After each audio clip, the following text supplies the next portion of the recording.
Bienvenue sur le rocher.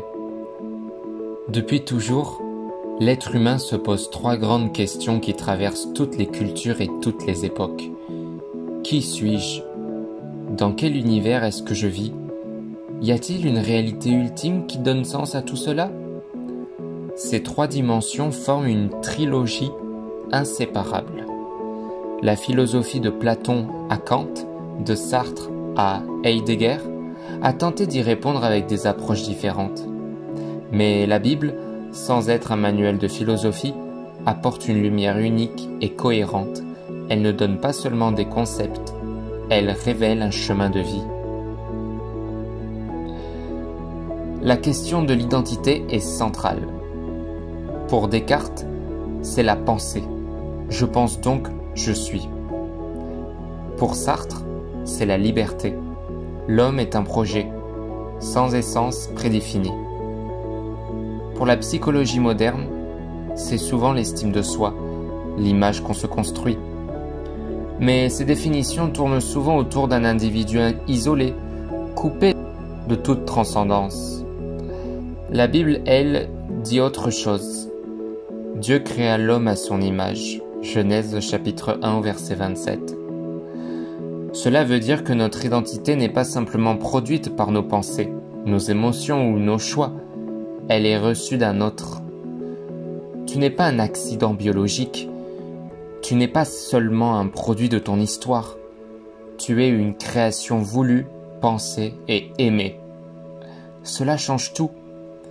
Si je suis image de Dieu, alors ma valeur est objective, inaltérable, même si j'échoue ou si les autres me rejettent.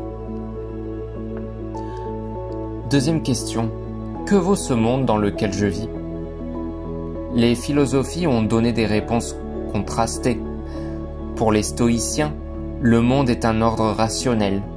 Pour Camus, il est absurde. Pour les matérialistes modernes, il n'est qu'un hasard. La Bible dit, dans Psaume 19 au verset 2, « Les cieux racontent la gloire de Dieu ». Le monde n'est pas un chaos sans but. Il est un miroir de la gloire divine. Mais ce monde est aussi marqué par la chute. Comme le dit Romains chapitre 8 au verset 22, « La création tout entière soupire et souffre les douleurs de l'enfantement ». Autrement dit, la beauté de la nature coexiste avec le mal, la souffrance, les injustices. La vision biblique n'est ni naïve ni désespérée. Elle affirme que le monde est bon dans son origine, mais brisé par le péché.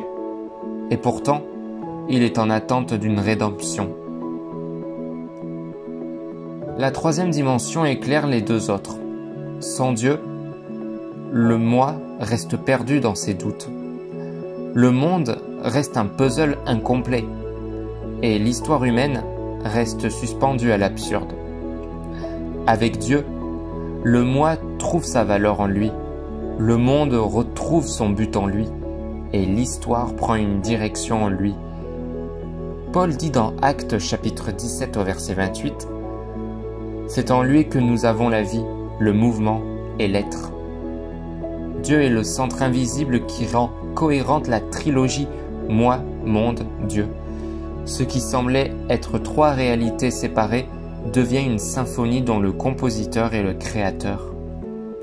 Il ne s'agit pas seulement de comprendre intellectuellement, mais de vivre concrètement cette vérité. Redécouvrir son identité en Christ. Ne plus se définir par ses échecs ou ses réussites, mais par ce que Dieu dit de nous. Voir le monde autrement, non pas comme un espace absurde, mais comme un lieu où Dieu agit, où sa gloire se manifeste malgré la souffrance.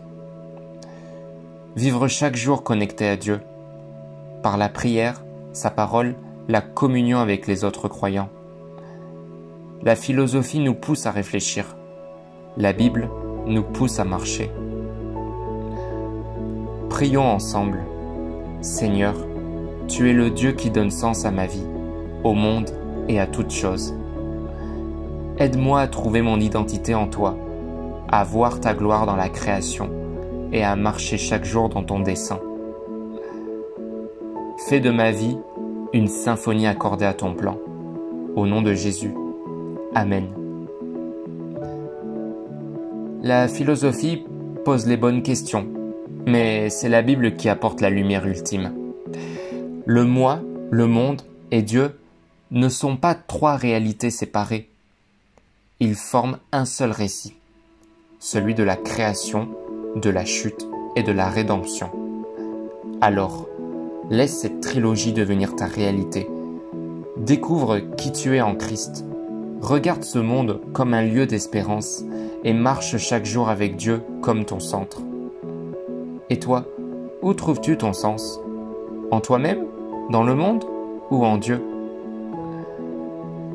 Si tu retiens une chose de ce partage, que ce soit celle-ci. Ton identité, le monde qui t'entoure et ton avenir n'ont pas besoin d'être des énigmes douloureuses.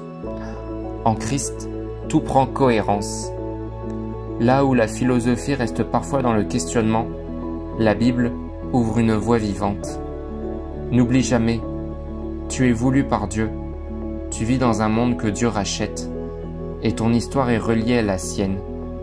Le moi, le monde et Dieu ne sont pas trois réalités dispersées, mais trois chapitres d'un seul récit d'amour qui trouve son accomplissement en Jésus-Christ. N'hésite pas à t'abonner et on se retrouve demain pour une nouvelle méditation biblique.